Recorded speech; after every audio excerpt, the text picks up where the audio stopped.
Price lord, hallelujah. ದೇವರ ನಾಮಕ್ಕೆ ಸ್ತೋತ್ರವಾಗಲಿ. ಪ್ರಾರ್ಥನೆ ಮಾಡಿಕೊಳ್ಳೋಣ. ಸರ್ವ ಸೃಷ್ಟಿಕರ್ತನ ತಂದೆಯ ದೇವರೇ, ಮಗನ ದೇವರೇ, ಪರಿಶುದ್ಧಾತ್ಮನೇ, ನಿಮ್ಮ ನಾಮಕ್ಕೆ ಸ್ತೋತ್ರ ಸ್ವಾಮಿ. ಈ ಒಂದು ಸಂದೇಶವನ್ನು ನನ್ನ ಸಹೋದರ ಸಹೋದರಿಗೆ ಕೂಡ ತಿಳಿಸಲು ಆಶೀರ್ವದಿಸಿರಿ. ಅವರು ಇದನ್ನು ಕೇಳಿ ಅರ್ಥ ಮಾಡಿಕೊಂಡು ಅವರ ಮಕ್ಕಳಿಗೂ ತಿಳಿಸಿ ವಿಧೇಯರಾಗಿ ಜೀವಿಸಿ ನಿಮ್ಮಿಂದ ಆಶೀರ್ವಾದವನ್ನು ಹೊಂದಿ ಇತರರಿಗೆ ಸಾಕ್ಷಿಗಳಾಗುವಂತೆ ಮಾರ್ಪಡಿಸಿರಿ. ಹಾಗೆ ಮಾಡುವುದಕ್ಕಾಗಿ ಸ್ತೋತ್ರ. ನಿಮ್ಮ ಪವಿತ್ರ ಆತ್ಮರ ಮೂಲಕ ನಡೆಸುವುದಕ್ಕಾಗಿ ಸ್ತೋತ್ರ. ಈ ದಿವಸ ಈ ಸಮಯ ಕೂಡ ನಿಮ್ಮಿಂದ ನೇಮಕವಾದಂಥ ದಿವಸ. ಯೇಸುವಿನ ನಾಮದಲ್ಲಿ ಪ್ರಾರ್ಥಿಸಿದ್ದೇನೆ, ನಮ್ಮ ತಂದೆ, ಆಮೇನ್. ಇದನ್ನು ಕೇಳುತ್ತಿರುವ ನನ್ನ ಸಹೋದರ ಸಹೋದರಿಯರೇ, ನಿಮಗೂ ಕೂಡ ನನ್ನ ಹೃದಯಪೂರ್ವಕವಾದಂಥ ನಮಸ್ಕಾರಗಳು. ಈ ದಿವಸದ ಸಂದೇಶದ ಭಾಗವು ಆದಿಕಾಂಡ 19ನೇ ಅಧ್ಯಾಯ 12ರಿಂದ. ಆದಿಕಾಂಡ 19:12 ದೇವರ ನಾಮಕ್ಕೆ ಸ್ತೋತ್ರವಾಗಲಿ. ಈಗ 12, 13 2 ವಚನಗಳನ್ನು ನೋಡಿಕೊಳ್ಳೋಣ. ದೂತರಿಗೆ ಸಹಾಯ ಮಾಡುವವರ ಸಂಸಾರಕ್ಕೂ ರಕ್ಷಣೆ ದೇವರಿಂದ. ದೇವರ ನಾಮಕ್ಕೆ ಸ್ತೋತ್ರವಾಗಲಿ. ಆಗಿನ ಕಾಲದಲ್ಲಿ ದೇವರು ಆರಿಸಿಕೊಂಡವರು ಅಂದರೆ ದೇವರ ದೂತರು, ಅವರು ಸತ್ಯ ಸುವಾರ್ತೆಗಾಗಿ ದೇವರು ಯಾರನ್ನು ಆರಿಸಿಕೊಳ್ತಾರ ಆಗ ಅಂಥವರನ್ನು ಕೂಡ ದೇವರು ರಕ್ಷಿಸ್ತಾರೆ ಅಂತ. ಈಗ ಉದಾಹರಣೆಗೆ ನೋಹನ ಕುಟುಂಬವನ್ನೇ ಆದಿಕಾಂಡ 6ನೇ ಅಧ್ಯಾಯ 9ರಿಂದ 17ರವರೆಗೆ ಓದುವಾಗ, ಸಂಪೂರ್ಣವಾಗಿ ದೇವರಿಗೆ ವಿರುದ್ಧವಾದಾಗ ಇಡೀ ಸರ್ವವನ್ನು ನಾಶ ಮಾಡ್ತೇನೆ, ನೀನು ಈ ರೀತಿಯಲ್ಲಿ ಜೀವಿಸಬೇಕು ಅಂತ ಹೇಳಿದ್ರು. ಹಾಗೆ ಅವನ ಹೆಂಡತಿ 3 ಮಕ್ಕಳನ್ನು 3 ಸೊಸೆಯಂದಿರನ್ನು ಕೂಡ ದೇವರು ರಕ್ಷಣೆ ಮಾಡಿದ್ರು. ದೇವರ ನಾಮಕ್ಕೆ ಸ್ತೋತ್ರವಾಗಲಿ. ಹಾಗೆ ಇವತ್ತು ಕೂಡ ದೇವರು ಯಾರನ್ನು ಆರಿಸಿಕೊಳ್ತಾರೋ ಅಂಥವರಿಗೆ ಮತ್ತು ಅಂಥವರ ಕುಟುಂಬಕ್ಕೆ ಅವರು ಸರಿಯಾಗಿ ಜೀವಿಸುವುದಾದರೆ, ಆರಿಸಿಕೊಂಡ ಮನೆ ಯಜಮಾನನ ಮಾತನ್ನು ಹೆಂಡತಿ ಮಕ್ಕಳು ಸೊಸೆಯಂದಿರು ಕೇಳುವುದಾದರೆ, ಒಂದು ವೇಳೆ ಒಂದು ಊರಿಗೆ ಆಗಿರ್ಬೋದು, ಒಂದು ಪಟ್ಟಣಕ್ಕೆ ಇರ್ಬೋದು, ಒಂದು ರಾಜ್ಯಕ್ಕೆ ಇರ್ಬೋದು, ಎಲ್ಲಿಯಾದರೂ ನಾನಾ ರೀತಿಯ ಶಿಕ್ಷೆ ಬರುವುದಾದರೆ ದೇವರಿಂದ ಅಂಥವ್ರನ್ನ ದೇವರೇ ರಕ್ಷಣೆ ಮಾಡ್ತಾರೆ ಆ ಕುಟುಂಬವನ್ನು ಅಂತ ಇದಕ್ಕೆ ಹೇಳೋದು. ಮನೆ ಯಜಮಾನ ದೇವರೊಂದಿಗಿದ್ರೆ ಅವರ ಮಾತನ್ನ ಕೇಳಬೇಕು ಅಂತ. ಒಂದು ವೇಳೆ ಅನೇಕರು ಇಲ್ಲ, ಕೇಳೋರಿದ್ರೆ ಒಳ್ಳೆ ರೀತಿಯಲ್ಲಿ ಇದ್ರೆ ಅವರ ಮನೆಯಲ್ಲಿ ಉಳಿದ ಎಲ್ಲವರು ಅವರ ಮಾತನ್ನ ಕೇಳಬೇಕು. ಆಗ ದೇವರ ಮಾತಿಗೂ ಇದೇರಾದ್ರೆ ದೇವರಿಂದ ರಕ್ಷಣೆ ಅಂತ. ಇವತ್ತು ಅನೇಕ ಕಡೆಗೆ ನಾವು ನೋಡ್ತೇವೆ, ಜಲಪ್ರಳಯ ಬರ್ತದೆ, ಸುನಾಮಿ ಬರ್ತದೆ, ಬೆಟ್ಟಗುಡ್ಡಗಳು ಜರಿಯುತ್ತವೆ, ಬೆಂಕಿ ಬೀಳುತ್ತವೆ, ನಾನಾ ರೀತಿಯಲ್ಲಿ ನಾವು ನೋಡ್ತೇವೆ. ಆಗ ಎಲ್ಲವೂ ನಾಶವಾದರೆ ನೋಡಪ್ಪ, ಅಲ್ಲಿ ಒಂದು ಮನೆ ಉಳಿಯಿತು, ಅವರು ಮಾತ್ರ ಉಳಿದ್ರು, ಆ ಮಗು ಮಾತ್ರ ಉಳಿಯಿತು, ಅವರೊಬ್ಬರು ಮಾತ್ರ ಉಳಿದ್ರು, ಇಂಥದನ್ನೆಲ್ಲ ನೋಡ್ತೇವೆ. ಇದು ದೇವರಿಂದ ಬರುವಂತ ರಕ್ಷಣೆ. ಹಾಗೆ ದೇವರು ಖಂಡಿತವಾಗಿ ಯಾರನ್ನ ಆರಿಸಿಕೊಳ್ತಾರೋ ಅಂತ ಮನೆ ಯಜಮಾನರು, ಮನೆ ಗಂಡಸರು ದೇವರೊಂದಿಗೆ ಜೀವಿಸುವಾಗ ಏನೇ ಕಷ್ಟ ಸಂಕಟ ದುಃಖ ಬಂದರೂ, ಯಾರೇ ಹೇಳಿದ್ರು ಏನೇ ಮಾಡಿದ್ರು ಅವರನ್ನು ಹಿಂಬಾಲಿಸಬೇಕು. ಆಗ ಅವರು ಕೂಡ ಅಲ್ಲಿಂದ ಅವರಿಗೂ ದೇವರ ರಕ್ಷಣೆ ಬರ್ತದೆ ಅಂತ ಇದರ ಅರ್ಥ. ಹಾಗೆ 14ನೇ ವಚನ, ಆದಿಕಾಂಡ 19:14, ಸಂಸಾರಸ್ಥರು ಗೇಲಿ ಮಾಡಬಹುದು. ಇಲ್ಲಿ ನೋಡಿ ಏನ್ ಮಾಡಿದ್ರೆ ಅಲ್ಲಿ ಸಂಸಾರಸ್ಥರು. 14ನೇ ಒಂದು ವಚನವನ್ನು ಓದಿಕೊಳ್ಳೋಣ. ಆಗ ಲೋಟನು ಹೊರಕ್ಕೆ ಹೋಗಿ ತನ್ನ ಹೆಣ್ಣು ಮಕ್ಕಳನ್ನು ಗೊತ್ತು ಮಾಡಿಕೊಂಡಿದ್ದ ಅಳಿಯಂದಿರಿಗೆ ಸಂಗತಿಯನ್ನು ತಿಳಿಸಿ, ನೀವೆದ್ದಿ ಸ್ಥಳವನ್ನು ಬಿಟ್ಟು ಹೋಗಿರಿ, ಯೆಹೋವನು ಈ ಊರನ್ನು ನಾಶ ಮಾಡುತ್ತಾನೆಂದು ಹೇಳಿದನು. ಆದರೆ ಅವನು ಅವರಿಗೆ ಗೇಲಿ ಮಾಡುವವರಾಗಿ ಕಾಣಿಸಿದನು. ನೋಡಿ, ಸೊದೋಮ್ ಗೊಮೋರವನ್ನು ನಾಶ ಮಾಡುವಕ್ಕೆ ಬರುವಾಗ ಆ ಲೋಟನನ್ನು ಮಾತ್ರ ರಕ್ಷಿಸಿ ಹೋಗಿ ನಿನ್ನ ಕುಟುಂಬ ಸಂಸಾರಕ್ಕೆ ಹೇಳಪ್ಪ, ಇಲ್ಲಂದ್ರೆ ಅವರು ಕೂಡ ನಾಶವಾಗ್ತೀರಿ, ಬೇಗ ಇಲ್ಲಿಂದ ತಪ್ಪಿಸಿಕೊಳ್ಳಿ ಅಂತ ಹೇಳುವಾಗ ಅವನ ಸಂಸಾರದವರು ಏನ್ ಮಾಡಿದ್ರು, ಅವನನ್ನು ಗೇಲಿ ಮಾಡಿದ್ರು. ಯಾಕೆ? ಇವನೊಬ್ಬ ಏನ್ ಮನುಷ್ಯಪ್ಪ, ಇವನು ಒಬ್ಬ ಭಾಳ ಹೀಗೆ ಹೇಳ್ತಾನೆ, ಇವನು ಅಂಥವನು ಇಂಥವನು ಅಂತೇಳಿ.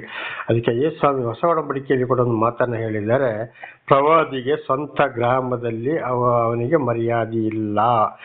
ಒಂದು ಮನೆಯಲ್ಲಿ ಒಬ್ಬರು ಸರಿಯಾದ ವಿಚಾರವನ್ನ ಹೇಳಿದ್ರೆ ಇವತ್ತು ಕೂಡ ಗೇಲಿ ಮಾಡೋರಾಗಿದ್ದಾರೆ, ಊರವರು ಕೂಡ ಗೇಲಿ ಮಾಡೋರಾಗಿದ್ದಾರೆ. ಹೋಗಿ ಊರವರು ಹೋಗ್ಲಿ, ಸ್ವಂತ ಮನೆಯವರೇ ಗೇಲಿ ಮಾಡೋರಾಗಿದ್ದಾರೆ. ನೀವು ಸುಮ್ಮನಿರುವ, ಅದನ್ನೇ ಹೇಳಬೇಡ, ನೀ ದೊಡ್ಡ ದೇವರು, ಅಂಥವನು ಇಂಥವನು, ನಮಗೆ ಗೊತ್ತಿಲ್ವೋ. ಇದು ನನ್ನ ಜೀವಿತದಲ್ಲಿ ನಡೆದು ಹೋಯಿತು. ಆದರೆ ನೋಡಿ ಅಲ್ಲಿ ಏನಾಯಿತು, ಮನೆಯವರೇ ಗೇಲಿ ಮಾಡಬಹುದು. ಆದರೆ ಅಂತ ಸಂದರ್ಭದಲ್ಲಿ ದೇವರು ಯಾರನ್ನು ಕರೆದಿದ್ದಾರೋ, ಯಾರನ್ನು ನಡೆಸ್ತಾ ಇದ್ದಾರೋ ಅಂಥವರು ದೇವರೊಂದಿಗೆ ಸಂಪರ್ಕವನ್ನು ಬಿಡಬಾರದು ಅಂತ ಇದರ ಅರ್ಥ. ಹಾಗೆ 15ನೇ ವಚನ, ಆದಿಕಾಂಡ 19:15, ದೂತರಿಗೆ ಸಹಾಯ ಮಾಡಿದ ಮನುಷ್ಯರಿಗೆ ಮತ್ತು ಅವರ ಹೆಂಡತಿ ಮಕ್ಕಳಿಗೂ ಸೂಚನೆ, ಎಚ್ಚರ. ದೇವರ ನಾಮಕ್ಕೆ ಸ್ತೋತ್ರವಾಗಲಿ. ಹಾಗೆ ಅಂಥವರಲ್ಲಿ ಏನ್ ಮಾಡ್ತಾರೆ, ಅಲ್ಲಿ 15ನೇ ವಚನವನ್ನು ಓದಿಕೊಳ್ಳೋಣ. ಹೊತ್ತು ಮೂಡುವುದಕ್ಕಿಂತ ಮುಂಚೆ ಆ ದೂತನು ಲೋಟನಿಗೆ, ನೀನೆದ್ದು ಇಲ್ಲಿರುವ ನಿನ್ನ ಹೆಂಡತಿಯನ್ನು ನಿನ್ನ ಇಬ್ಬರು ಹೆಣ್ಣು ಮಕ್ಕಳನ್ನು ಬೇಗ ಕರೆದುಕೊಂಡು ಹೋಗು, ಊರಿಗೆ ಉಂಟಾಗುವ ದಂಡನೆಯಿಂದ ನಿನಗೂ ನಾಶ ಉಂಟಾದೀತು ಎಂದು ಹೇಳಿ ತ್ವರೆಪಡಿಸಿದರು. ಮತ್ತು ಲೋಟನಿಗೆ ಹೇಳ್ತಾ ಇದ್ದಾರೆ, ಬೇಡ, ನೀನು ನಿನ್ನ ಹೆಂಡತಿ ಮಕ್ಕಳನ್ನ ಕರ್ಕೊಂಡು ಊರಿಗೆ ಬಿಟ್ಟು ಹೋಗಿ, ಇಲ್ಲ ಇದ್ರೆ ನಿಮಗೂ ಕೂಡ ನಾಶವಾಗ್ತದೆ ಅಂತೇಳಿ ಎಚ್ಚರಿಸುತ್ತಾರೆ. ಯಾರಿಗೆ? ಲೋಟನಿಗೆ. ಆದರೂ ಅಲ್ಲಿ ದೇವರು ಮತ್ತೊಂದು ಕ್ಷಮೆಯನ್ನು ಕೊಡ್ತಾ ಇದ್ದಾರೆ. ಹಾಗೆ ದೇವರು ತಿಳಿಸಿದಾಗ, ಸತ್ಯ ದೇವರು ಸರ್ವವನ್ನು ಸೃಷ್ಟಿ ಮಾಡಿದಂಥ ಭಗವಂತ ಪರಮಾತ್ಮನು ಒಂದೊಂದು ಗ್ರಂಥದಲ್ಲಿ ಒಂದೊಂದು ಹೆಸರು, ಅದನ್ನು ಅರಿತುಕೊಂಡ ದೇವರು ನಮಗೆ ಇವತ್ತು ಗ್ರಂಥದ ಮೂಲಕ ತಿಳಿಸುವಾಗ ದೇವರು ನಮಗೆ ಒಂದು ಮನಸ್ಸು ಕೊಡ್ಬೋದು, ಜ್ಞಾನ ಕೊಡ್ಬೋದು. ಓಡ್ರಿ ಅಂತ ಅಥವಾ ವಾಣಿ ಕೇಳಬಹುದು. ಅಂತ ಟೈಮಲ್ಲಿ ನಾವು ಏನು ಮಾಡಬೇಕು? ಅಲ್ಲಿಂದ ಹೊರಟು ಓಡಬೇಕಾಗಿದೆ. ಮತ್ತು ಲೋಟನಿಗೆ ಹೇಳ್ತಾ ಇದ್ದಾರೆ, ಬೇಗ ನಿಮಗೆ ಕೇಡಾಗ್ತದೆ, ಹೊರಟು ಹೋಗಿರಿ ಅಂತೇಳಿ. ಹಾಗೆ ನಾವು ಕೂಡ ಬಹಳ ಎಚ್ಚರವಾಗಿರಬೇಕು. ಆಗ ಮುಂದೆ ಏನಾಯಿತು ಅಲ್ಲಿ ನೋಡೋಣ. 16ನೇ ವಚನ, ದೇವರ ನಾಮಕ್ಕೆ ಸ್ತೋತ್ರವಾಗಲಿ. ಅವನು ತಡಮಾಡಲು ಯೆಹೋವನು ಅವನನ್ನು ಕನಿಕರಿಸಿದ್ದರಿಂದ ಮನುಷ್ಯರು ಅವನನ್ನು ಅವನ ಹೆಂಡತಿ ಮಕ್ಕಳನ್ನು ಕೈ ಹಿಡಿದು ಹೊರಗೆ ತಂದು ಊರಾಚೆಗೆ ಬಿಟ್ಟನು. ನೋಡಿ, ಅವನೆಂತೋ ತಯಾರಾಗಿದ್ದ, ಹೆಂಡತಿ ಮಕ್ಕಳು ತಯಾರಾಗಿರ್ಲಿಲ್ಲ. ಆದರೆ ದೇವರೇ ಏನು ಮಾಡಿದ್ರು? ಅವನನ್ನು ಮತ್ತು ಅವನ ಹೆಂಡತಿಯರನ್ನ ಕರ್ಕೊಂಡು ಊರಿಂದ ಹೊರಗಡೆ ಬಿಟ್ಟರು. ಯಾಕೆ ಅಂದರೆ ಲೋಟನ ಒಂದು ಮನಸ್ಸು ಶುದ್ಧವಾಗಿತ್ತು, ದೇವರೊಂದಿಗಿತ್ತು. ಆ ಊರವರು ಬಹಳ ಕೆಟ್ಟವರಾಗಿದ್ದರು, ಮಾತು ಕೇಳ್ತಾ ಇತ್ತಿಲ್ಲ. ಅದರಿಂದ ಲೋಟನು ದೇವರ ಬಗ್ಗೆ ಬೇಸರ ಪಡ್ತಾ ಇದ್ದ. ಇವರು ಇಷ್ಟೊಂದು ಕೆಟ್ಟದಾಗಿ ನಡ್ಕೊಳ್ತಾರಲ್ಲ, ಇಷ್ಟೊಂದು ಕೆಟ್ಟದಾಗಿ ಮಾತನಾಡ್ತಾರಲ್ಲ ಅಂತೇಳಿ ಅಲ್ಲಿ ಯಾರೂ ಇಲ್ಲದಿದ್ದರೂ ಕೂಡ, ಅವನ ಹೆಂಡತಿ ಮಕ್ಕಳು, ಅವನ ಸಂಸಾರದವರು ಇಲ್ಲದಿದ್ದು, ಮಾತು ಕೇಳದಿದ್ದರೂ ಇವನ ಒಂದು ಮನಸ್ಸು ದೇವರಲ್ಲಿತ್ತು. ಆದ್ರಿಂದ ಲೋಟನನ್ನ ನೋಡಿ, ದೇವರು ಎಂಥ ಒಂದು ಒಳ್ಳೆ ದೇವರು, ಸರ್ವಸೃಷ್ಟಿಗತನಾದ ದೇವರು ಬೇಕಾದವರನ್ನ ಏನ್ ಮಾಡ್ತಾರೆ? ದೇವರೇ ಅವನ ಹೆಂಡತಿ ಮಕ್ಕಳನ್ನ ತಂದು ಹೊರಗಡೆ ಬಿಟ್ಟರು. ಹಾಗೆ ಇವತ್ತು ಆಟೋಮೆಟಿಕ್ ಆಗಿ ಇವತ್ತು ಏನ್ ಮಾಡ್ತಾರೆ? ಒಂದೊಂದು ಟೈಮ್ ನಮಗೆ ಗೊತ್ತಾಗೋದಿಲ್ಲ, ಕಡೆಗೆ ಯಾರ ಮುಖಾಂತರ ದೇವರು ಹೇಗೆ ರಕ್ಷಣೆ ಕೊಡ್ತಾರೆ ಅಂತ ಗೊತ್ತಿಲ್ಲ. ಒಂದೊಂದು ಟೈಮಲ್ಲಿ ದೇವರೇ ಅಲ್ಲಿಂದ ಓಡಿ ಅಂತ ಮನಸ್ಸು ಕೊಟ್ಟು ಅಲ್ಲಿಂದ ಖಾಲಿ ಮಾಡೋರಾಗಿದ್ದಾರೆ, ಖಾಲಿ ಮಾಡಿಸುವವರು ಕೂಡ ಆಗಿದ್ದಾರೆ ಆ ರಕ್ಷಣೆಯಿಂದ. ಇವತ್ತು ಅನೇಕ ಕಡೆ ಜಲ ಪ್ರಳಯದಲ್ಲಿ ಕೂಡ ನಾವು ನೋಡಿದ್ದೇವೆ. ಬಹಳ ವರ್ಷಗಳ ಹಿಂದೆ ಕೇದಾರ್ನಾಥ ಮುಳುಗಿದಾಗ ಮೈಸೂರಿನ ಒಂದು ಕುಟುಂಬದ 6 ಜನ ರಕ್ಷಣೆ ಹೊಂದಿದರು. ಎಷ್ಟೋ ಸಾವಿರ ಹೆಣಗಳು JCBಯಲ್ಲಿ ಸಮಾಧಿ ಮಾಡಿದ್ರು. ಆ ಒಂದು ಕುಟುಂಬ ಹೊರ ಬಂತು. ದೇವರ ನಾಮಕ್ಕೆ ಸ್ತೋತ್ರವಾಗಲಿ. ಹಲ್ಲೆಲೂಯಾ. ಮೊನ್ನೆ ನೋಡಿದಲ್ಲಿ ಆಗ ಕಾಶ್ಮೀರದಲ್ಲಿ ಪಹಲ್ಗಾಮ್ ವಿಚಾರದಲ್ಲಿ ಕೂಡ ಗಂಡಂದಿರು ಸತ್ರು, ಆ ಹೆಂಡತಿಯನ್ನು ಮಾತ್ರ ಅಲ್ಲಿ ಬಿಟ್ಟಿದ್ದಾರೆ. ನೋಡಿ, ಅದಕ್ಕೆಲ್ಲ ಒಂದೊಂದು ಕಾರಣವಿದೆ. ನನ್ನ ಸಹೋದರ ಸಹೋದರಿಯರೇ, ಸುಮ್ಮನೆ ಅದು ನಡೆಯುವುದಿಲ್ಲ. ಎಷ್ಟೋ ಜನ ಇವತ್ತು ಯುದ್ಧದಲ್ಲಿ ಬದುಕ್ತಾರೆ, ಎಷ್ಟೋ ಜನ ಸಾಯ್ತಾರೆ. ಹಾಗೆ ಇದಕ್ಕೆಲ್ಲ ಒಂದೊಂದು ಕಾರಣಗಳಿವೆ. ಸುಮ್ಮನೆ ಆಗಿ ಅದು ನಡೆಯುವುದಿಲ್ಲ. ಬದುಕಿದವರದು ಕೂಡ ಅದು ದೇವರ ಒಂದು ಪ್ರೀತಿಯಾಗಿದೆ. ದೇವರ ನಾಮಕ್ಕೆ ಸ್ತೋತ್ರವಾಗಲಿ. ಹಾಗೆ ದೇವರು ಕೂಡ ಸಹಾಯ ಮಾಡೋರಾಗಿದ್ದಾರೆ. ದೇವರಿಗೆ ಬೇಕಾದವರನ್ನು ದೇವರು ರಕ್ಷಿಸುವವರಾಗಿದ್ದಾರೆ. ಹಾಗೆ ನನ್ನನ್ನು ಕೂಡ ಅನೇಕ ಕೇಡು ಗಂಡಾಂತರ ನನ್ನನ್ನು ಹೊಡೆದು ಕೊಲೆ ಮಾಡಿ ಪಾರ್ಸಲ್ ಮಾಡಿ ಹೊಳೆಗೆ ಹಾಕೋರಿದ್ರು. ಆಮೇಲೆ ಗನ್ ತಗೊಂಡು ಶೂಟ್ ಮಾಡೋಕ್ಕೂ ಬಂದರು. ಈ ಹಿಂದೆ ಕೂಡ ಇದನ್ನು ಹೇಳಿದ್ದೇನೆ. ಅಂಥವರ ಎಲ್ಲ ಆಕ್ಸಿಡೆಂಟಿಂದಲೂ 3 ಸಲ ಸಾಯಬೇಕಾಗಿತ್ತು. ಆದರೆ ಎಲ್ಲದರಿಂದಲೂ ದೇವರು ನನ್ನನ್ನು ಕಾಪಾಡಿದ್ದಾರೆ, ಈಗಲೂ ಕಾಪಾಡ್ತಲೇ ಇದ್ದಾರೆ. ಹಾಗೆ ಸರಿಯಾಗಿ ದೇವರು ಆರಿಸಿಕೊಂಡಾಗ, ದೇವರನ್ನೇ ತಿಳಿಸಿ ನಡೆಸ್ತಾ ಇರುವಾಗ ಎಚ್ಚರಗೊಂಡ್ರೆ ಅಲ್ಲಿ ಏನಾಗ್ತದೆ? ದೇವರೇ ರಕ್ಷಣೆ ಕೊಡೋರಾಗಿದ್ದಾರೆ. ದೇವರ ನಾಮಕ್ಕೆ ಸ್ತೋತ್ರವಾಗಲಿ. ಹಲ್ಲೆಲೂಯಾ. ಹಾಗೆ ಮುಂದೆ 17ರಿಂದ 25ರವರೆಗೆ ಓದುವಾಗ, ಆದಿಕಾಂಡ 19, 17ರಿಂದ 25ರವರೆಗೆ ಓದುವಾಗ, ಬೆಟ್ಟದ ಸೀಮೆಗೆ ಓಡಿ ಹೋಗಿರಿ, ತಪ್ಪಿದರೆ ಸಾಯುವಿರಿ ಎಂದು ದೂತರಿಂದ ಎಚ್ಚರ. ದೇವರ ನಾಮಕ್ಕೆ ಸ್ತೋತ್ರವಾಗಲಿ. ಹಲ್ಲೆಲೂಯಾ. ಬೇಗ ಓಡಿ, ನೋಡಿ ಅಲ್ಲಿಂದ ಬೆಟ್ಟ ಕಾಣ್ತಾ ಇದೆ, ಅಲ್ಲಿಗೆ ಓಡಿ ಹೋಗಿ ನೀವು. ಅಂದರೆ ಆ ಸಮಯ ಅದು ರಾತ್ರಿ, ಇಲ್ಲದಿದ್ರೆ ಖಂಡಿತವಾಗಿ ನೀವು ಕೂಡ ಅವರೊಂದಿಗೆ ಸಾಯ್ತೀರಿ. ಬೇಗ ಇಲ್ಲಿಂದ ಹೊರಟು ಹೋಗಿ ಅಂತೇಳಿ ಎಚ್ಚರಿಸ್ತಾ ಇದ್ದಾರೆ. 17ರಿಂದ 25ರವರೆಗೆ. ಅಲ್ಲಿ ನೋಡುವಾಗ 25ನೇ ವಾಕ್ಯವನ್ನಲ್ಲಿ ನೋಡುವಾಗ, ಅವರು ಓಡ್ತಾ ಇದ್ದಾರೆ. ಅಷ್ಟೊತ್ತಿಗೆ ಲೋಟ ಹೇಳ್ತಾರೆ, ನೋಡಪ್ಪ ಅದು ಬಹಳ ದೂರ ಆಯ್ತು, ನಮಗೆ ಹೋಗೋಕ್ಕಾಗೋದಿಲ್ಲ, ಈ ಬೆಟ್ಟಕ್ಕೆ ಹೋಗ್ತೀನಿ ಅಂತೇಳಿ. ಆಯಿತು ಅಂತೇಳಿ ದೇವರು ಹೇಳಿದ್ರು ಅಲ್ಲಿ. ಹಾಗೆ ಅವರು ಹೋಗಿ ಆ ಬೆಟ್ಟಕ್ಕೆ ತಲುಪುವಾಗ ಬೆಳಗಿನ ಜಾವ ಆಕಾಶದಿಂದ ಬೆಂಕಿ ಬಿದ್ದು ಸರ್ವನಾಶ, ದಗ ದಗ ದಗ ದಗ ದತ್ತ ಉರಿತಾ ಇದೆ. ಯಾರು ಮನುಷ್ಯರು ಕೊಡಲಿಲ್ಲ, ಯಾರು ಕೊಡಲಿಲ್ಲ, ಆಕಾಶದಿಂದ ಬೆಂಕಿ ಬಿತ್ತು. ಇದು 19 ಆದಿಕಾಂಡ 19:25 ವಚನ. ಹಾಗೆ ಇವತ್ತು ನೋಡಿ, ಒಂದೊಂದು ಕಡೆ ಇದ್ದಕ್ಕಿದ್ದಾಗೆ ಒಂದೊಂದು ಟೌನಿಗೆ ಬೆಂಕಿ ಬೀಳ್ತದೆ, ಏನಾಗ್ತದೆ ಅಂತಲೇ ಗೊತ್ತಿಲ್ಲ. ಒಂದೊಂದು ಕಡೆ ಕಾಡಿಗೆ ಬೆಂಕಿ ಬಿದ್ದು ಎಷ್ಟೋ ಎಕರೆ ಹೋಗ್ತದೆ, ಕಡೆಗೆ ಊರೇ ನಾಶವಾಗಿ ಹೋಗ್ತದೆ. ಇದ್ದಕ್ಕಿದ್ದ ಹಾಗೆ ಬೆಂಕಿ ಬಿದ್ದು ನಾಶವಾಗ್ತದೆ ಪಟ್ಟಣಗಳು, ಊರುಗಳು, ರಾಜ್ಯಗಳು. ಕಾರಣ ದೇವರ ಒಂದು ಕೋಪವಾಗಿದೆ. ಆಗ ನೋಡಿ, ಅಂಥ ಒಂದು ಸಂದರ್ಭದಲ್ಲಿಯೂ ಲೋಟನನ್ನು ಮತ್ತು ಅವನ ಹೆಂಡತಿ ಮಕ್ಕಳನ್ನು ದೇವರೇ ಹೊರಗಡೆ ತಂದು ಬಿಟ್ಟರು. ಓಡಿ ಹೋಗ್ರಿ ಅಂತ ಹೇಳ್ತಾರೆ. ಹಾಗೆ ಅಂಥ ಟೈಮಲ್ಲಿ ಏನು ಮಾಡಬೇಕು? ದೇವರು ನಮಗೆ ಒಂದು ವೇಳೆಂತ ಶಿಕ್ಷೆ ಬರುವಾಗ ಅಲ್ಲಿ ಕೂಡ ಏನು ಮಾಡಿದ್ರು, ಅಂಥ ಒಂದು ಕಷ್ಟದಿಂದ ದೇವರು ತಪ್ಪಿಸುವವರಾಗಿದ್ದಾರೆ ನಮ್ಮನ್ನ, ಅಂದರೆ ದೇವರು ಆದುಕೊಂಡವರನ್ನ ಅಂತ ಇದ್ರೆ ಅರ್ಥ. ಹಾಗೆ ಆದಿಕಾಂಡ 19:26 ನೋಡುವಾಗ, ಹೆಂಡತಿ ತಿರುಗಿ ಕೂಡ ನೋಡಬೇಡಿ, ಓಡಿ ಹೋಗಿ, ಅಂದರೆ ಅದು ಸರ್ವ ಒಂದು ಶಾಪಗ್ರಸ್ತ ಪಟ್ಟಣ ಆಗಿತ್ತು. ಹಾಗೆ ನಾವು ಕೂಡ ಹಾಗೆ ಒಂದು ಸಮಯ ಇಕ್ಕಟ್ಟಿನಲ್ಲಿ ಸಿಕ್ಕಿದಾಗ ಹೋಗುವಾಗ ಓಡಲೇಬೇಕಂತ ಪರಿಸ್ಥಿತಿ ಬಂದರೂ ತಿರುಗಿ ಕೂಡ ನೋಡಬಾರದು ಅಂತ ಇದರ ಅರ್ಥ. ಹಾಗೆ 26ನೇ ವಚನ ಅಲ್ಲಿ ನೋಡುವಾಗ, ಆದಿಕಾಂಡ 19:26, ಲೋಟನ ಹೆಂಡತಿ ಅವನ ಹಿಂದೆ ಬರುತ್ತಿರುವಾಗ ಹಿಂದಿರುಗಿ ನೋಡಿದ್ದರಿಂದ ಉಪ್ಪಿನ ಕಂಬವಾದಳು. ನೋಡಿ, ಹೆಂಡತಿ ಏನು ಮಾಡಿದರು? ದೇವ್ರು ಹೇಳಿದರು ತಿರುಗಿ ಕೂಡ ನೋಡಬೇಡಿ ಅಂತೇಳಿ. ಲೋಟನ ಮಕ್ಕಳು ಓಡ್ತಾ ಇದ್ದಾರೆ, ಅವನ ಹೆಂಡತಿ ತಿರುಗಿ ನೋಡಿದ್ರು. ಯಾಕೆ? ಅಯ್ಯೋ, ಅವಳಿಗೆ ಈ ಆಸ್ತಿ ಮೇಲೆ, ಅವಳ ಮನೆ ಮೇಲೆ ಆಸೆ ಬಂತು, ಪ್ರಾಪಂಚಿಕದ ಮೇಲೆ. ಅಯ್ಯೋ, ನನ್ನ ಆಸ್ತಿ ಪಾಸ್ತಿ ಹೋಯ್ತಲ್ಲಪ್ಪ ಅಂತ ಆಸೆಯಿಂದ ತಿರುಗಿ ನೋಡ್ತಾಳೆ. ದೇವರಿಗೆ ಕೋಪ ಬಂತು, ಅಲ್ಲೇ ಉಪ್ಪಿನ ಕಂಬವಾಗಿ ಮಾರ್ಪಟ್ಟಳು. ದೇವರ ನಾಮಕ್ಕೆ ಸ್ತೋತ್ರವಾಗಲಿ. ಇದು ಇವತ್ತು ಕೂಡ ಆ ಸ್ಥಳದಲ್ಲಿ ಇದೆ ಅಂತೇಳಿ ಹೋಗಿ ನೋಡಿಕೊಂಡು ಬಂದವರು ನನಗೆ ಹೇಳಿದ್ದಾರೆ. ಅಲ್ಲಿ ಪ್ರವಾಸ ಹೋದವರು, ಬೆಂಗಳೂರಿನ ಒಂದು ಸಹೋದರ ಅಲ್ಲಿಂದಲೇ ಒಂದು ಉಪ್ಪನ್ನು ಕೂಡ ತೆಗೆದುಕೊಂಡು ಬಂದು ನನಗೆ ನೋಡಿ ಕೊಟ್ಟಿದ್ದಾರೆ. ನೋಡಿ, ಆ ಹೆಂಗಸು ಉಪ್ಪಿನ ಕಂಬವಾದದ್ದು ಅದುವೇ ಉಪ್ಪು, ಇದು ನಿಮಗೆ ಕೊಡ್ಲಿಕ್ಕಾಗಿ ನಾನು ತೆಗೆದುಕೊಂಡು ಬಂದಿದ್ದೇನೆ ಅಂತೇಳಿ ಬೆಂಗಳೂರಿನ ಒಂದು ಸಹೋದರರು ಕೂಡ ನನಗೆ ಇದನ್ನು ಕೊಟ್ಟರು.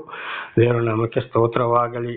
ಹಾಗೆ ಅಂಥ ಸಂದರ್ಭದಲ್ಲಿ ನಾವು ಕೂಡ ದೇವರ ಮಾತನ್ನು ಕೇಳದೆ, ಅಯ್ಯೋ ನನ್ನ ಆಸ್ತಿ ಹೋಯ್ತಲ್ಲ, ಪಾಸ್ತಿ ಹೋಯ್ತಲ್ಲ ಅಂತ ಒಂದು ವೇಳೆ ತಿರುಗಿ ನೋಡಿದರೆ, ಅದರ ಮೇಲೆ ಆಸೆ ಪಟ್ಟರೆ, ಮೊದಲೇ ದೇವರು ಹೇಳಿದ್ದಾರೆ ನಿಮಗೂ ಕೇಡಾದೀತು ಎಚ್ಚರ ಅಂತೇಳಿ.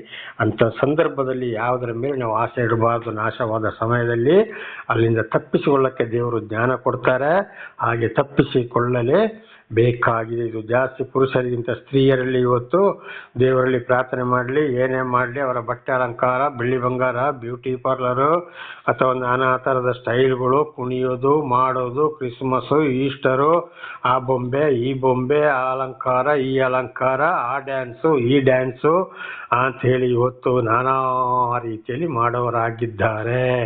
ಇದು ದೇವರಿಗೆ ಬಹಳ ಬೇಸರ, ಹೆಚ್ಚಿನಂಶ ಇದು ಸ್ತ್ರೀಯರಿಗಿರುವಂಥದ್ದು. ಆದ್ದರಿಂದ ಆ ಸಂದರ್ಭ ಬರುವಾಗ ಯಾವುದೇ ಕಾರಣಕ್ಕಾಗಲಿ ಖಂಡಿತವಾಗಿ ನಾವು ಪ್ರಾಪಂಚಿಕ ದೇವರು ಕರೆದು ನಮ್ಮನ್ನು ನಡೆಸುವಾಗ ಪ್ರಾಪಂಚಿಕದ ಮೇಲೆ ಮನಸ್ಸು ಇಡಬಾರದು. 1 ಯೋಹನ್ನ 2ನೇ ಅಧ್ಯಾಯ 15-17 ಓದುವಾಗ, ಲೋಕವನ್ನಾಗಲಿ ಅದರಲ್ಲಿ ಇರುವುದನ್ನಾಗಲಿ ಪ್ರೀತಿಸಬೇಡಿರಿ, ಹಾಗೆ ಪ್ರೀತಿಸಿದರೆ ದೇವರ ಆತ್ಮ ಅವರಲ್ಲಿ ಇಲ್ಲ ಅಂತೇಳಿ. ಹಾಗೆ ನೋಡಿ, ಸೈತಾನನು ಹವ್ವಳ ಮುಖಾಂತರ ಆದಾಮನನ್ನು ಕೂಡ ಕೆಡಿಸಿದ್ದು ಈ 3 ರೀತಿಯಲ್ಲಿ. ಅದುವೇ ಇವತ್ತು ಕೂಡ ನಡೀತಾ ಇದೆ. ಆದ್ದರಿಂದ ಬಹಳ ಎಚ್ಚರವಾಗಿರಬೇಕು. ದೇವರ ನಾಮಕ್ಕೆ ಸ್ತೋತ್ರವಾಗಲಿ. ಹಲ್ಲೆಲೂಯಾ. ದೇವರು ಆರಿಸಿಕೊಂಡವರನ್ನಾಗಲಿ ದೇವರು ಏನು ಮಾಡಿದ್ರು? ಲೋಟನನ್ನು ಮಾತ್ರ ಕರೆದ್ರು, ಲೋಟನ ಮೂಲಕ ಬುದ್ಧಿವಾದ ಹೇಳಿದ್ರು. ಹೆಂಡತಿ ಮಾತು ಕೇಳಲಿಲ್ಲ, ಉಪ್ಪಿನ ಕಂಬವಾದಳು. ಆದರೆ ಲೋಟನನ್ನು ಮತ್ತು 2 ಮಕ್ಕಳನ್ನು ದೇವರು ಉಳಿಸಿದರು. ಹಾಗೆ ದೇವರು ಆರಿಸಿಕೊಂಡವರ ಮುಖಾಂತರ ಮಾತನ್ನು ತಿಳಿಸುವಾಗ ಕೇಳಿದ್ರೆ ಆ ಕುಟುಂಬ ಉಳಿಯುತ್ತದೆ. ಮಾತನ್ನು ಕೇಳದೆ ಹೋದರೆ ದೇವರು ಯಾರ ಮುಖಾಂತರ ಹೇಳಿಸಿದ್ದಾರೋ, ಯಾರನ್ನು ಆದುಕೊಂಡಿದ್ದಾರೋ ಅಂಥವರನ್ನು ಮಾತ್ರ ದೇವರು ರಕ್ಷಿಸುವರಾಗಿದ್ದಾರೆ ಅಂತ ಇದರ ಅರ್ಥ. ದೇವರ ನಾಮಕ್ಕೆ ಸ್ತೋತ್ರವಾಗಲಿ. ಹಲ್ಲೆಲೂಯಾ. ಹಾಗೆ ಅಲ್ಲಿ ಮತ್ತೆ 17ನೇ ಒಂದು ವಚನವನ್ನು ಕೂಡ ನಾವು ಅಲ್ಲಿ ಓದಿಕೊಳ್ಳೋಣ. ಪ್ರಾಣವನ್ನು ಉಳಿಸಿಕೋ, ಹಿಂದಕ್ಕೆ ನೋಡಬೇಡ, ಪ್ರದೇಶದೊಳಗೆ ಎಲ್ಲಿಯೂ ನಿಲ್ಲದೆ ಬೆಟ್ಟದ ಸೀಮೆಗೆ ಓಡಿ ಹೋಗು, ನಿನಗೂ ನಾಶ ಉಂಟಾಗ್ತದೆ ಅಂತ ನೋಡು. ಮೊದಲೇ ಎಚ್ಚರಿಸಿದ್ದಾರೆ. ಆದರೆ ಹೆಂಡತಿ ಮಾತು ಕೇಳಲಿಲ್ಲ, ಉಪ್ಪಿನ ಕಂಬವಾಗಿ ಮಾರ್ಪಟ್ಟಳು. ಹಾಗೆ ಇವತ್ತು ಅನೇಕ ದೇವರು ಗಂಡಂದಿರನ್ನು ಆರಿಸಿಕೊಂಡಾಗ ಗಂಡಂದಿರು ಮಾತ್ರ ಚೆನ್ನಾಗಿರ್ತಾರೆ, ಹೆಂಡತಿಯರಿಗೆ ಅಲ್ಲಿ ಬಹಳ ಥರದ ಕಷ್ಟ, ಸಂಕಟ, ದುಃಖಗಳು ಕೂಡ ಬರುತ್ತವೆ. ಇಂಥ ಕುಟುಂಬಗಳನ್ನು ಕೂಡ ಬಹಳ ನಾನು ನೋಡಿದ್ದೇನೆ. ಆದ್ದರಿಂದ ದೇವರು ನಮ್ಮನ್ನು ಕರೆದ ಮೇಲೆ ನಡೆಸುವಾಗ ನಾವು ಬಹಳ ಎಚ್ಚರವಾಗಿರಬೇಕು. ದೇವರ ನಾಮಕ್ಕೆ ಸ್ತೋತ್ರವಾಗಲಿ. ಹಲ್ಲೆಲೂಯಾ. ಹಾಗೆ 27ರಿಂದ 25 ಆಯಿತು. 27ರಿಂದ 28ರವರೆಗೆ ನೋಡುವಾಗ ಅಲ್ಲಿ ದೇವರಿಂದ ಆಯ್ಕೆಯಾದವರು ನಾಶನವನ್ನ ಕಾಣುವರು ಅಂತ ಇದೆ. ದೇವರ ನಾಮಕ್ಕೆ ಸ್ತೋತ್ರವಾಗಲಿ. ಹಾಗೆ ದೇವರಿಂದ ಆಯ್ಕೆಯಾದಾಗ ಮಾತನ್ನ ಕೇಳದಿದ್ರೆ, ದೇವರು ಯಾರನ್ನ ಆರಿಸಿಕೊಂಡ್ರೋ ಅವರಿಗೆ ಮುಂದೆ ದೇವರಿಂದ ಬರುವಂತ ಶಿಕ್ಷೆಯನ್ನ ಅವರು ಕಣ್ಣಾರೆ ಕಾಣ್ತಾರೆ ಅಂತ. ದೇವರ ನಾಮಕ್ಕೆ ಸ್ತೋತ್ರವಾಗಲಿ. ಇದು ಕೀರ್ತನೆ 91ರಲ್ಲಿ ಬಹಳ ಚೆನ್ನಾಗಿ ಬರೆಯಲ್ಪಟ್ಟಿದೆ. 10,000 ಹೆಣಗಳು ನಿನ್ನ ಬಲಗಡೆ ಬಿದ್ದರು ಅಂತ ಕೇಡೊಂದು ನಿನಗೆ ತಟ್ಟದು ಅಂತೇಳಿ. ದೇವರ ನಾಮಕ್ಕೆ ಸ್ತೋತ್ರವಾಗಲಿ. ದೇವರಿಂದ ಆಯ್ಕೆಯಾದವರಿಗೆ ದೇವರು ತಿಳಿಸದೆ ಏನನ್ನ ಮಾಡುವುದಿಲ್ಲ. ಹಿಂದೆ ವಾಣಿಯ ಮೂಲಕ ತಿಳಿಸ್ತಾ ಇದ್ರು, ಈಗ ನಮಗೆ ಗ್ರಂಥಗಳ ಮೂಲಕ ತಿಳಿಸ್ತಾ ಇದ್ದಾರೆ. ಇದುವೇ ದೇವರು ಮಾತನಾಡುವಂಥದ್ದು. ಒಂದೊಂದು ದೇವರ ಆಶೀರ್ವಾದ ಇದ್ದರೆ ಕನಸಿನ ಮೂಲಕ ಬಂದು ತಿಳಿಸಬಹುದು, ಯಾರೋ ಬಂದು ಹೇಳಿದಾಗೆ ಇರಬಹುದು, ಅಥವಾ ವಾಣಿಯ ಮೂಲಕ ಕೂಡ ಕೇಳಬಹುದು. ಇದು ಇವತ್ತು ಕೂಡ ಒಂದೊಂದು ಸಲ ನನ್ನ ಜೀವಿತದಲ್ಲಿ ಕೂಡ ಇಂಥ ಜಾಗದಲ್ಲಿ ಇಂಥವರಿಗೆ ಹೀಗೆ ಆಗ್ತದೆ ಅಂತ ಒಂದು ದರ್ಶನವನ್ನ ಕಾಣ್ತಾ ಇದ್ದೀನಿ. ಆದರೆ ಎಚ್ಚರಿಸ್ತಾ ಇದ್ದೀನಿ, ಕೇಳದೆ ಹೋದರೆ ಬಹಳ ಶಿಕ್ಷೆಗೆ ಒಳಗಾಗ್ತದೆ. ದಯವಿಟ್ಟು ತಪ್ಪು ತಿಳ್ಕೊಳ್ಬೇಡಿ. ಇದನ್ನು ಸಹೋದರ ಸಹೋದರಿ ಅಥವಾ ನನ್ನನ್ನು ನಾನು ಏರಿಸಿಕೊಳ್ಳುವುದಿಲ್ಲ. ಸುಳ್ಳು ಹೇಳಿದರೆ, ಸುಮ್ಮನೆ ಹೇಳಿದರೆ ಅಂಥವರಿಗೆ ದೇವರ ಇಡೀ ಶಾಪ ಅವರ ಮೇಲೆ ಬರ್ತದೆ ಅಂತೇಳಿ ಬೈಬಲಲ್ಲಿ ಸ್ಪಷ್ಟವಾಗಿ ಬರೆಯಲ್ಪಟ್ಟಿದೆ. ಇಂಥದ್ದು ಕೂಡ ಒಂದೊಂದು ಸಲ ನಡೀತದೆ. ಅಂಥವರು ಈ ದೇವರ ಮಾತನ್ನು ಕೇಳದೆ ಹೋದರೆ, ಯಾರನ್ನು ಆಯ್ಕೆ ಮಾಡಿಕೊಂಡಿದ್ದಾರೋ ಅವರು ದೇವರಿಗೆ ವಿರುದ್ಧವಾದವರಿಗೆ ಬರುವಂತ ಶಿಕ್ಷೆಯನ್ನು ಅವರು ಕಣ್ಣಾರೆ ಕಾಣ್ತಾರೆ ಅಂತೇಳಿ ಆದಿಕಾಂಡ 19, 27, 28ರಲ್ಲಿ ನಾವು ಇದನ್ನ ಓದಿಕೊಳ್ಳಬಹುದು. ಆದರೆ 29ನೇ ಒಂದು ವಚನವನ್ನಲ್ಲಿ ಓದಿಕೊಳ್ಳೋಣ. ಆದಿಕಾಂಡ 19, 29. ದೇವರು ಆ ಸೀಮೆಯ ಪಟ್ಟಣಗಳನ್ನು ನಾಶ ಮಾಡಿದಾಗ ಲೋಟನು ವಾಸವಾಗಿದ್ದ ಊರುಗಳನ್ನು ಕೆಡವಿದರು. ಅಬ್ರಹಾಮನನ್ನು ನೆನೆಸಿಕೊಂಡು ಲೋಟನನ್ನು ತಪ್ಪಿಸಿ ಕಾಪಾಡಿದರು. ನೋಡಿ, ಲೋಟನು ಕೂಡ ಅಲ್ಲಿ ಉಳಿಲಿಕ್ಕೆ ಕಾರಣ ಏನು? ಅಬ್ರಹಾಮನು ದೇವರಿಂದ ಆಯ್ಕೆಯಾದಂಥ ಮನುಷ್ಯ, ಪ್ರಥಮ ದೊಡ್ಡ ಶಿಷ್ಯ. ಹಳೆ ಒಡಂಬಡಿಕೆಯಲ್ಲಿ ಮೋಶೆಯನ್ನು ಬಿಟ್ಟ ಮೇಲೆ ಆದ್ದರಿಂದ ಅಲ್ಲಿ ಏನಾಯಿತು, ಅಬ್ರಹಾಮನೊಂದಿಗೆ ಇದ್ದಿದ್ದರಿಂದ ಲೋಟ ಹಿಂದೆ ಸೋದಮ್ ಗೊಮೋರದಲ್ಲಿ ಕೂಡ ಲೋಟನನ್ನು ತಪ್ಪಿಸಿದ್ಯಾರು? ದೇವರೇ ಆಗಿದ್ದಾರೆ. ಅಲ್ಲಿಂದ ಯುದ್ಧದಲ್ಲಿ ಬಿಡಿಸಿಕೊಂಡು ಬಂದವರು. ಹಾಗೆ ಇಲ್ಲಿ ಕೂಡ ನೋಡುವಾಗ ಅಬ್ರಹಾಮನನ್ನು ನೆನೆಸಿಕೊಂಡು ಲೋಟನನ್ನು ಅಲ್ಲಿಂದ ತಪ್ಪಿಸಿದರು. ಹಾಗೆ ಇವತ್ತು ಒಂದು ವೇಳೆ ದೇವರು ಯಾರನ್ನು ಕರೆದಿದ್ದಾರೋ ಅವರೊಂದಿಗೆ ಯಾರು ಇರ್ತಾರೋ, ಅವರ ಮಾತನ್ನು ಯಾರು ಕೇಳಿ ನಡೀತಾರೋ ಅಂಥವರ ದೇವರು ಆರಿಸಿಕೊಂಡವರ ಸಂಪರ್ಕದಲ್ಲಿ ಯಾರು ಇರ್ತಾರೋ, ಆಗ ಈ ದೇವರು ಆರಿಸಿಕೊಂಡವರ ಮುಖಾಂತರ ಅವರಂಥವರನ್ನು ಕೂಡ ಅವನ ಮಾತು ಕೇಳ್ದೆ ಅವರನ್ನು ನಾನು ಆರಿಸಿಕೊಂಡೆ ಅಂತೇಳಿ ಒಂದು ವೇಳೆ ಅಂಥವರಿಂದಲೂ ಅಂಥವರನ್ನು ದೇವರು ರಕ್ಷಿಸ್ತಾರೆ ಅಂತ ಇದರ ಅರ್ಥ. ಅದಕ್ಕೆ ಹೇಳೋದು, ಯಾರು ಹಿರಿಯರು ಒಂದು ಒಳ್ಳೆ ಮಾತನ್ನು ತಿಳಿಸ್ತಾರ, ಒಳ್ಳೆ ಬುದ್ಧಿವಾದವನ್ನು ಹೇಳ್ತಾರ, ಸರ್ವ ಸೃಷ್ಟಿಕರ್ತರ ದೇವರ ವಿಷಯವನ್ನು ಮಾತನಾಡ್ತಾರೋ ಆ ಮಾತನ್ನು ಕೇಳಬೇಕು, ಅದರಂತೆ ನಡೆಯಬೇಕು ಎಂಬುದಾಗಿ ಹಿರಿಯರು ಕೂಡ ಮಾತನ್ನು ಹೇಳ್ತಾ ಇದ್ದಾರೆ. ಇದು 100ಕ್ಕೆ 100 ಸತ್ಯವಾಗಿದೆ.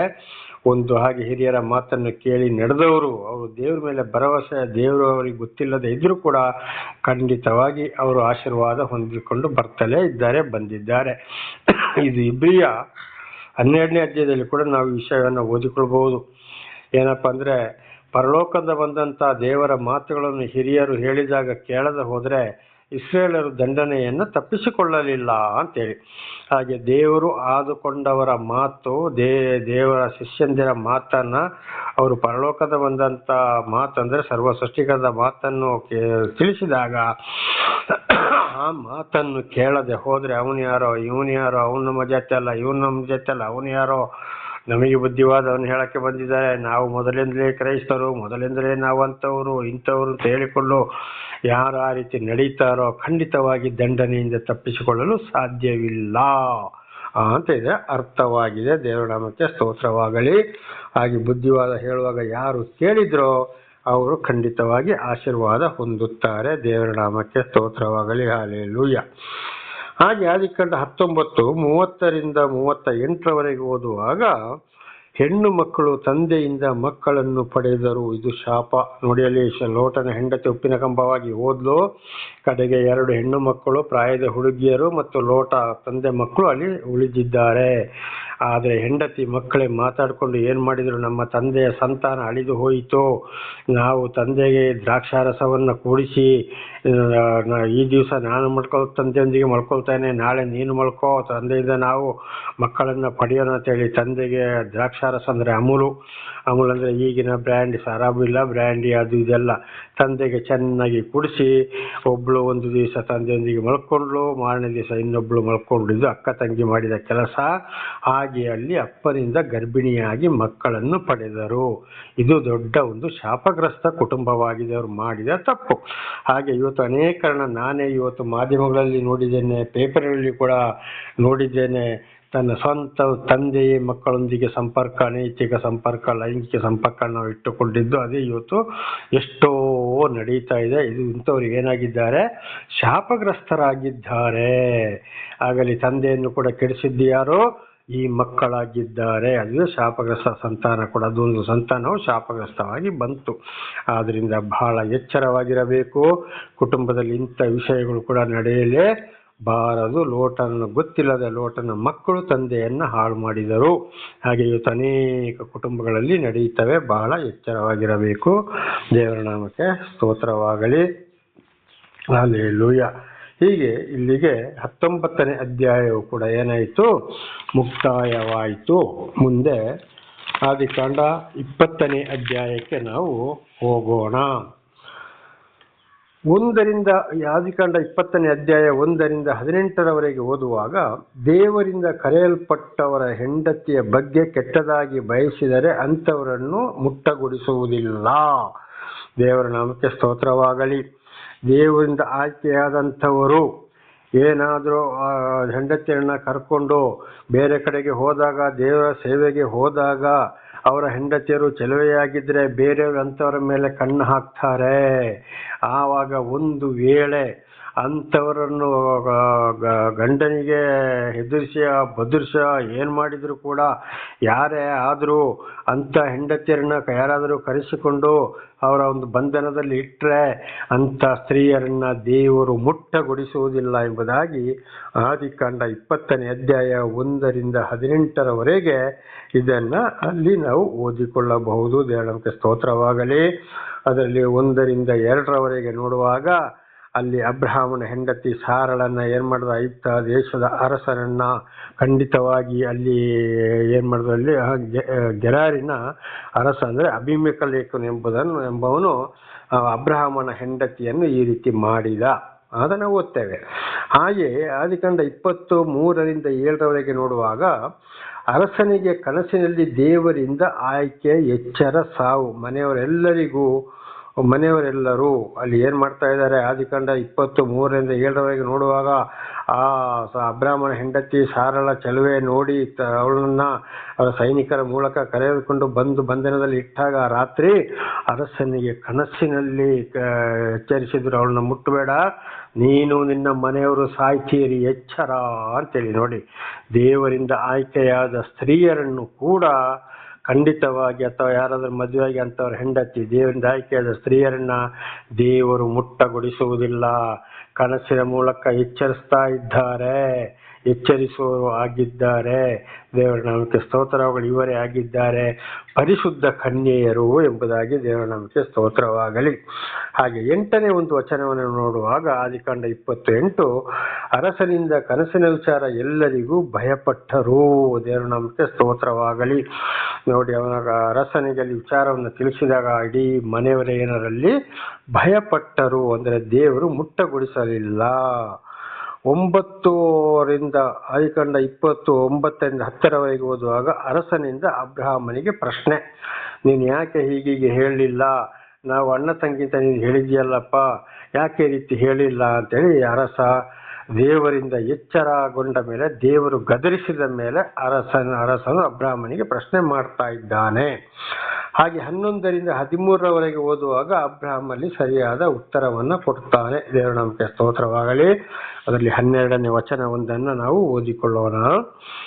ಅದಲ್ಲದೆ ಆಕೆ ನಿಜವಾಗಿಯೂ ನನ್ನ ತಂಗಿ, ನನ್ನ ತಂದೆಯ ಮಗಳೇ, ಆದರೆ ನನ್ನ ತಾಯಿಯ ಮಗಳಲ್ಲವಾದ್ದರಿಂದ ನನಗೆ ಹೆಂಡತಿಯಾದಳು ಅಂತೇಳಿ ದೇವರ ನಾಮಕ್ಕೆ ಸ್ತೋತ್ರವಾಗಲಿ. ಹೇಳ್ತಾನೆ ಅಬ್ರಹಾಮ, ನಿಜವಾಗಿಯೂ ನನ್ನ ಹೆಂಡತಿ ನನ್ನ ತಂಗಿ. ಹೇಗೆ ಇದನ್ನು ಯಾವ ರೀತಿಯಲ್ಲಿ ಹೇಳ್ತಾನೆ ಅಂದ್ರೆ, ಇಡೀ ದೇವರು ಆದಿಕಾಂಡದಲ್ಲಿ ನೋಡುವಾಗ 6 ದಿವಸದಲ್ಲಿ ಸರ್ವವನ್ನ ಸೃಷ್ಟಿ ಮಾಡಿದ್ರು, 7ನೇ ದಿವಸ ವಿಶ್ರಾಂತಿಯನ್ನು ತಗೊಂಡ್ರು. ಆಗ ಮೊಟ್ಟ ಮೊದಲು ಒಂದೇ ಒಂದು ಗಂಡು ಹೆಣ್ಣನ್ನ ಸೃಷ್ಟಿ ಮಾಡಿದ್ದು ಇದು ಬೈಬಲ್ ಓದಿದವ್ರಿಗೆ ಎಲ್ರಿಗೂ ಗೊತ್ತಿದೆ. ಆದಾಮನ ಸಂತಾನದವರಾಗಿದ್ದೇವೆ ಇವತ್ತು ನಾವು ಭೂಲೋಕದಲ್ಲಿ ಇರುವಂತ ಜನಸಂಖ್ಯೆ. ಅದನ್ನು ಅಲ್ಲಿಂದಲೇ ನಾವು ಇದನ್ನು ಲೆಕ್ಕ ಹಾಕೊಂಡು ಬಂದಾಗ ನೋಡಿಕೊಂಡು ವಿವರಣೆ ಮಾಡ್ತಾ ಬಂದ್ರೆ ಖಂಡಿತವಾಗಿ ಇವತ್ತು ಪ್ರತಿ ಒಂದು ಗಂಡಾಗ್ಲಿ ಹೆಣ್ಣಾಗಲಿ ಅಕ್ಕ ತಂಗಿ ಹಾಗೆ ಅಣ್ಣ ತಂಗಿ ಆಗಿದ್ದಾರೆ, ಅಥವಾ ಹಿರಿಯರು ಕಿರಿಯರು ಆದ್ರೆ ತಮ್ಮ ಮತ್ತು ಅಕ್ಕನಾಗಿರ್ತಾರೆ. ಈ ರೀತಿಯಲ್ಲಿ ಆದ್ರೆ ಜನಸಂಖ್ಯೆ ತುಂಬುತ್ತಾ ಬಂದ ಹಾಗೆ ಅಲ್ಲಿ ಬೇರೆ ಬೇರೆ ಬೇರೆ ಬೇರೆ ಅಂತ ಕುಲ ಅಂತ ಮಾರ್ಪಟ್ಟಾಗ ಆಗ ಅಲ್ಲಿ ಯಾರೋ ಏನೋ ಆಯ್ತು. ಅದಕ್ಕೆ ಹೇಳ್ತಾ ಇದ್ದಾನೆ, ಅಲ್ಲಿ ನಿಜವಾಗ್ಲೂ ನನ್ನ ತಂಗಿ. ಹಾಗೆ ಇವತ್ತು ಆದಿಯಿಂದ ನಾವು ನೋಡಿದಾಗ ಫಸ್ಟ್ ದೇವರು ಸೃಷ್ಟಿ ಮಾಡಿದ ಪ್ರಥಮ ಮನುಷ್ಯನಿಂದ ನೋಡುವಾಗ ಪ್ರತಿ ಒಂದು ಹಿರಿಯ ಮನುಷ್ಯರು ಕಿರಿಯ ಒಂದು ಸಹೋದರಿ ಆದರೆ ಅವ್ರ ಹೆಂಡತಿಯ ಗಂಡ ಹೆಂಡತಿ ಆದ್ರೂ ಕೂಡ ಅಣ್ಣ ತಂಗಿಯ ಲೆಕ್ಕಕ್ಕೆ ಬರ್ತದೆ. ದೇವರ ನಾಮಕ್ಕೆ ಸ್ತೋತ್ರವಾಗಲಿ. ಆದ್ರೆ ನನ್ನ ತಂದೆಯ ಮಗಳು ತಾಯಿಯ ಮಗಳು ಅಲ್ಲ. ನೋಡಿ, ಇಲ್ಲಿ ಬಹಳ ಒಂದು ಅರ್ಥ ಇದೆ. ಇವತ್ತು ಒಂದು ಗಂಡ ಹೆಂಡತಿ ಇರ್ಬೋದು, ಗಂಡ ಹೆಂಡತಿಯನ್ನ ದೇವರು ಒಂದುಗೂಡಿಸಿ ಅಥವಾ ಗಂಡ ಹೆಂಡತಿ ಆದ್ಮೇಲೆ ಮಕ್ಕಳಲ್ಲಿ ಹುಡ್ತವೆ. ಆದ್ರೆ ನಿಜವಾಗಿಯೂ ತಂದೆಯ ಮಗಳು, ಪ್ರತಿಯೊಬ್ಬರಿಗೆ ಹೇಳೋದನ್ನ ಅವನ ಮಗಳು ಅವಳ ಮಗಳು ಅಂತ. ಖಂಡಿತವಾಗಿ ಅವಳು ಗರ್ಭಿಣಿಯಾಗಿ ಹೆರುವ ಒಂದು ಆಶೀರ್ವಾದ ಹೆಂಡತಿಗೆ. ಆದರೆ ಮಗು ಹುಟ್ಟಬೇಕಾದ್ರೆ ಜನನಕ್ಕೆ ಮೊದಲ ಕರ್ತವ್ಯ, ಮೊದಲ ಕಾರಣ ಯಾರು? ಗಂಡನಾಗಿದ್ದಾನೆ. ಆದ್ರಿಂದ ನನ್ನ ಗಂಡನ ಇದು ನನ್ನ ತಂಗಿ ಹೌದು, ಆದರೆ ನನ್ನ ತಾಯಿಯ ಮಗಳಲ್ಲ. ಆದ್ರಿಂದ ಅಲ್ಲಿ ನನಗೆ ಹೆಂಡತಿಯಾದಳು. ದೇವರ ನಾಮಕ್ಕೆ ಸ್ತೋತ್ರವಾಗಲಿ. ಹಲ್ಲೆಲೂಯಾ. ಹಾಗೆ ಇವತ್ತು ಗಂಡು ಹೆಣ್ಣು ಕೂಡ ಮಕ್ಕಳೇ ಒಂದು ಕಾರಣಕ್ಕೆ ಕಾರಣಕರ್ತರು, ಆದರೆ ಮೂಲ ಕಾರಣ ಯಾರಾಗಿದ್ದಾರೆ? ಗಂಡನಾಗಿದ್ದಾನೆ. ದೇವರ ನಾಮಕ್ಕೆ ಸ್ತೋತ್ರವಾಗಲಿ. ಹಲ್ಲೆಲೂಯಾ. ಹಾಗೆ ಅಬ್ರಹಾಮನಲ್ಲಿ ಉತ್ತರವನ್ನ ಕೊಡ್ತಾ ಇದ್ದಾನೆ. ಹಾಗೆ ಆದಿಕಾಂಡ 20, 14, 15 ನೋಡುವಾಗ ಅಬ್ರಹಾಮನಿಗೆ ಅರಸನಿಂದ ಸಹಾಯ. ನನ್ನ ದೇಶದಲ್ಲಿ ಎಲ್ಲಿಯಾದರೂ ಜೀವಿಸಬಹುದು. ದೇವರ ನಾಮಕ್ಕೆ ಸ್ತೋತ್ರವಾಗಲಿ. ನೀವು ಆಗ ಹೇಳಿದಾಗ ಏನ್ ಮಾಡ್ತಾನೆ ನೋಡಿ, ಅಬ್ರಹಾಮನಿಗೆ ಗೆರಾರಿನ ಅರಸ, ಅಲ್ಲಿ ಐಗುಪ್ತ ದೇಶದ ಅರಸನು ಬೇಕಾದ ಆಸ್ತಿ ಪಾಸ್ತಿಯನ್ನು ಕೊಟ್ಟನು. ಇಲ್ಲಿ ನೋಡುವಾಗ ಗೆರೇರಿನ ಅರಸನು ಕೂಡ ಬೇಕಾದ ಆಸ್ತಿಯನ್ನ ಐಶ್ವರ್ಯವನ್ನ ಕೊಟ್ಟಿದ್ದಾನೆ. ಹಾಗೆ ಸಾರಳಿಗೆ 16ನೇ ವಚನ ಓದುವಾಗ ಸಾರಳಿಗೆ ಅರಸನಿಂದಲೂ ಗೌರವ. ನನ್ನ ದೇಶದಲ್ಲಿ ನೀನು ಎಲ್ಲಿ ಬೇಕಾದರೂ ಜೀವಿಸಬಹುದು ಅಂತ. ನೋಡಿ, ಅವನು ಮಾಡಿದ ತಪ್ಪು ಅವನಿಗೆ ಅರ್ಥವಾದಾಗ, ದೇವರವನನ್ನು ಗದರಿಸಿದಾಗ ಕಡೆಗೆ ಅದೇ ಅರಸ ಅವನನ್ನು ಸಾರಳನ್ನು ಬಿಟ್ಟು ಕಳಿಸಿ ಎಲ್ಲಿಯಾದರೂ ಜೀವಿಸಬಹುದಪ್ಪ, ಸಂಪೂರ್ಣ ಅಧಿಕಾರವನ್ನ ಕೊಡ್ತಾನೆ. ದೇವರ ನಾಮಕ್ಕೆ ಸ್ತೋತ್ರವಾಗಲಿ. ಎಲ್ಲಿ ಬೇಕಾದರೂ ನೀನು ಜೀವಿಸು ಅಂತ. ಆಗ ಇಲ್ಲೊಂದು ಪ್ರಶ್ನೆ, ಸಾರಳನ್ನ ಯಾಕೆ ಈ ರೀತಿ ಮಾಡಕ್ಕೆ ಬಿಟ್ರು ದೇವರು? ಈ ಅರಸನ ಸಾರಳನ್ನ ಕಳಿಸಿ ಬಂಧನದಲ್ಲಿ ಇಡಕ್ಕೆ ಬಿಟ್ರು ಅಂತ ಹೇಳಿದ್ರೆ, ಈ ಅರಸ ಒಂದು ಹಠಮಾರಿ ಗರ್ವದವನಾಗಿದ್ದಾನೆ, ದೇವರನ್ನು ಗೊತ್ತಿಲ್ಲ. ಆದ್ರೆ ದೇವರನ್ನ ತಿಳಿಯಪಡಿಸೋದಕ್ಕೋಸ್ಕರ ಇದೆಲ್ಲವೂ ನಡೆಯಿತು. ಆದ್ರಿಂದ ಕನಸಿನಲ್ಲಿ ಅವನನ್ನು ಗದರಿಸಿದರು, ನೋಡು ತೇಡು ಮಾಡಬೇಡ, ನೀನು ನಿನ್ನ ಮನೆಯವರೆಲ್ಲರೂ ಸಾಯ್ತೀರಿ ಅಂತ. ಇದಕ್ಕೆ ಹೇಳೋದು, ಅದಕ್ಕೆ ನೋಡಿ ಆದಿಕಾಂಡ 12ನೇ ಅಧ್ಯಾಯ 1ರಿಂದ 3, ನೀನು ನಿನ್ನ ಬಂಧು ಬಳಗ ಸ್ವದೇಶವನ್ನು ಎಲ್ಲವನ್ನ ಬಿಟ್ಟು ಹೋಗು. ನಿನ್ನನ್ನು ಯಾರು ಪ್ರೀತಿ ಮಾಡ್ತಾರೋ ಗೌರವಿಸ್ತಾರೋ ಅಂತವ್ರನ್ನ ನಾನು ಪ್ರೀತಿ ಮಾಡ್ತೇನೆ, ಗೌರವಿಸ್ತೇನೆ. ಯಾರು ನಿನಗೆ ಶಿಕ್ಷೆಯನ್ನು ಉಂಟು ಮಾಡ್ತಾನೆ ಅವರನ್ನು ಕೂಡ ಅವರಿಗೆ ನಾನೇ ಶಿಕ್ಷೆಯನ್ನು ಕೊಡ್ತೇನೆ ಅಂದ್ರೆ ಶಪಿಸ್ತೇನೆ ಅಂತ. ನೋಡಿ, ಇದುವೇ ಅರ್ಥ. ಹಾಗೆ ಇವತ್ತು ಅನೇಕ ದೇವರಿಂದ ಆಯ್ಕೆಗೊಂಡಂತ, ದೇವರ ಒಂದು ಸುವಾರ್ತೆಗೆ ಆಯ್ಕೆಗೊಂಡಂತ ಸೇವಕರು, ದೇವರಿಂದ ಆಯ್ಕೆಗೊಂಡವರು ಹೋದವರೆಲ್ಲವರಿಗೆ ಬಹಳ ಕಷ್ಟ, ಸಂಕಟ, ದುಃಖಗಳು ಬರ್ಬೋದು. ಬಂದರೂ ಅವರಿಗೆ ಏನು ಆಗದಾಗೆ ದೇವರೇ ಕಾಯುವವನಾಗಿದ್ದಾನೆ. ಒಂದು ವೇಳೆ ಅದೇ ವಿಷಯದಲ್ಲಿ ಅವರು ಸಾಯ್ಬೇಕು ಅಂತ ಆದರೂ ಕೂಡ ಸಾಯ್ತಾರೆ. ಆದರೂ ದೇವರ ವಿಷಯವನ್ನು ಅವರು ಬಿಟ್ಟು ಹೋಗೋದಿಲ್ಲ, ಸತ್ಯ ಸುವಾರ್ತೆಯನ್ನ ಬಿಟ್ಟು ಹೋಗೋದಿಲ್ಲ. ಹಾಗೆ ಅಂತ ಕೇಳುಗಂಡಂತರ ಬರುವಾಗ ರಕ್ಷಣೆ ಯಾರಿಂದ ಬರ್ತದೆ? ದೇವರಿಂದಲೇ ಬರ್ತದೆ. ಹಾಗೆ ನಾನು ಅನೇಕ ರೀತಿಯಲ್ಲಿ ದೇವರು ನನ್ನ ಸ್ವಂತ ಸಂಸಾರದಿಂದಲೂ ಬೇರೆಯವರಿಂದಲೂ ಎಲ್ಲ ರೀತಿಯಿಂದಲೂ ನನ್ನನ್ನು ರಕ್ಷಿಸಿದ್ದಾರೆ. ದೇವರ ನಾಮಕ್ಕೆ ಸ್ತೋತ್ರವಾಗಲಿ. ಹಲ್ಲೆಲೂಯಾ.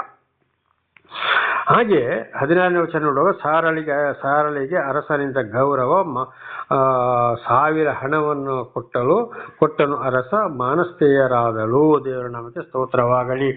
ನೋಡಿ, ಅನಾಚಾರ ಮಾಡ್ಲಿಕ್ಕೋಸ್ಕರ ಕರೆಸಿಕೊಂಡ, ದೇವರು ಗದರಿಸಿದ ಮೇಲೆ ಇವಳು ಮಾನಸ್ಥೆಯ ಅಂತ ಗೊತ್ತಾಯಿತು.